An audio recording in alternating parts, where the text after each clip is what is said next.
A shooting yesterday at YouTube's headquarters in California wounded 3 people but left only the shooter dead.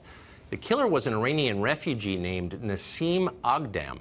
Apparently, Aghdam believed that YouTube's content policies had somehow sabotaged her efforts to become a digital video star. Enraged, she drove to the company's headquarters and opened fire. That's what we know. Now let's pause for a moment and pretend this is not the 8 p.m. show on Fox News. Let's pretend it's somewhere else on the dial, maybe CNN or MSNBC or actually any other cable channel or newspaper in America. If that were true, by definition, we'd have to draw hard and fast conclusions from this tragedy using the limited fact set available. We don't really know much at this stage, but sweeping dumb generalizations are what the media do, so we would do that. And of course, we'd need a very specific script in order to make those generalizations. So what do we conclude from what happened yesterday? Well, first off, the shooter was a woman. She was female. So clearly, America has a problem with toxic femininity. And we need to address that crisis right away, starting with more university panel shaming an entire gender. Somebody alert the HR department to this.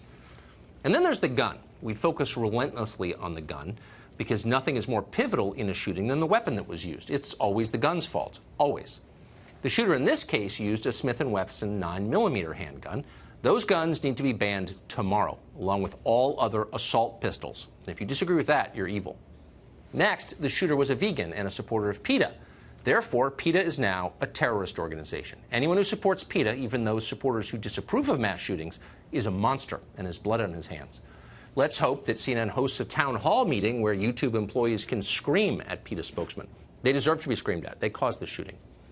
But wait, media outlets aren't reaching any of those conclusions. Why not?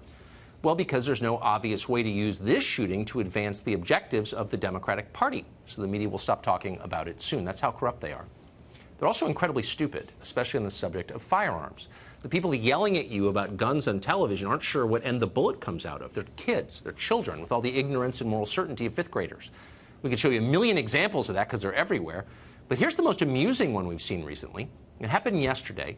This is MSNBC's resident genius, Nicole Wallace, mistaking the opening of a soda can for gunfire. Watch.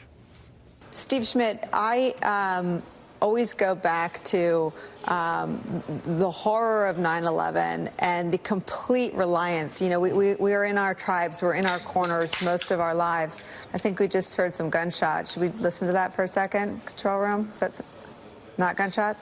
Okay. Not gunshots? No, Nicole, not gunshots. Pretty funny. But be certain to listen very carefully as she lectures you about the Second Amendment, because she knows a lot about it. Pete Hegseth is Fox & Friends weekend host. He's a former member of the U.S. military, a decorated one, and he joins us tonight. So, Pete, it's a pretty simple question. We kind of know the script. We know the way these things unfold, how they're analyzed in the press. We draw sweeping conclusions from a pretty limited set of facts. You're not hearing that tonight. You're not hearing the other channels say toxic femininity is a threat to America. Why is that? Well, of course you're not. Wrong bad guy, Tucker. Wrong bad guy. Female of Iranian descent. She's a fitness buff. She's a vegan. She's a PETA member. Not an NRA member. Not a Trump supporter. Not a member of the NRA. And as a result, doesn't fit the very convenient narrative. And as a result, it's silence, Tucker. I mean, it is NBC, CBS, negligent coverage. ABC, glancing blow. NBC said she's apparently an animal rights activist. They're moving away from this as quickly as they can with almost... imagine if it was an NRA member that did this. Is he apparently an NRA member, or is he actually an NRA member? In this case, apparently an animal rights activist. But no judgment or blood on the hands of a PETA member, always blood on the hands of an NRA member, because it would be absurd to me to define an entire population as violent because they believe in animal rights, just like it's absurd to believe an entire population of Second Amendment supporters believes in violence because they support our rights. So I'm a little confused here. So what you're suggesting, and my producer just said in my ear, he's watching the other channels, none of them are covering this right now, that the coverage of gun crimes really isn't an effort to reduce the number of gun crimes.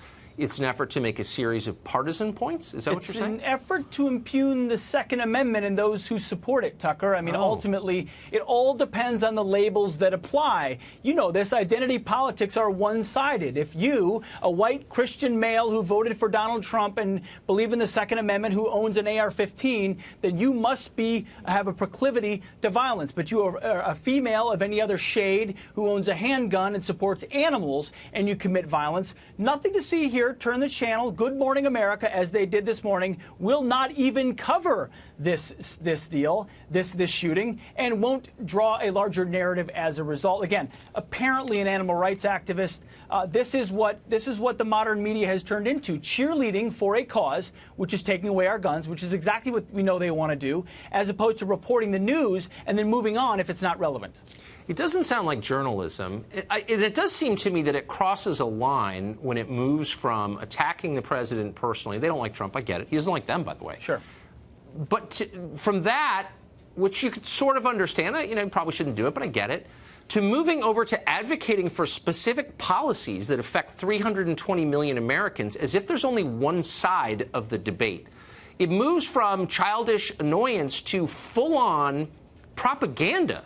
Of course. Doesn't it? I've heard journalists on other networks say it is our obligation to continue to talk about the Parkland shooting because we owe it to the American people to keep the conversation alive. If we don't talk about it, the conversation doesn't continue and policies don't change in Washington, D.C. If that doesn't sound like activism, I don't know what is. I mean, it's your job to report the news that is relevant, and a mass shooting is, of course, relevant. You cover it, and then you move on as necessary. But they're deciding what to cover and dwell on to try to change That's policy. right. But what's so striking is, I mean, if you were going to pick a topic that the media would lobby on, maybe camera angles or lighting, they sort of make up. I mean, they're experts on that stuff.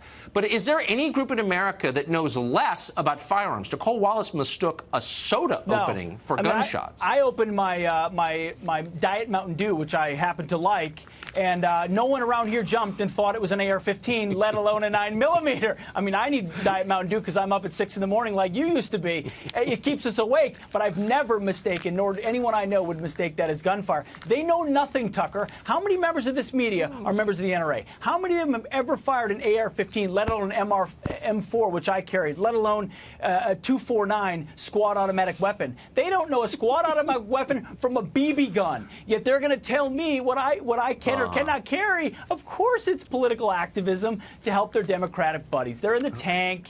It's not convenient. They're not going to cover it. Who put all the dumb people on TV? I always ask myself that. Pete, it's great to see you. You're not one of them. And I appreciate your coming on tonight. Thank you. Thank you.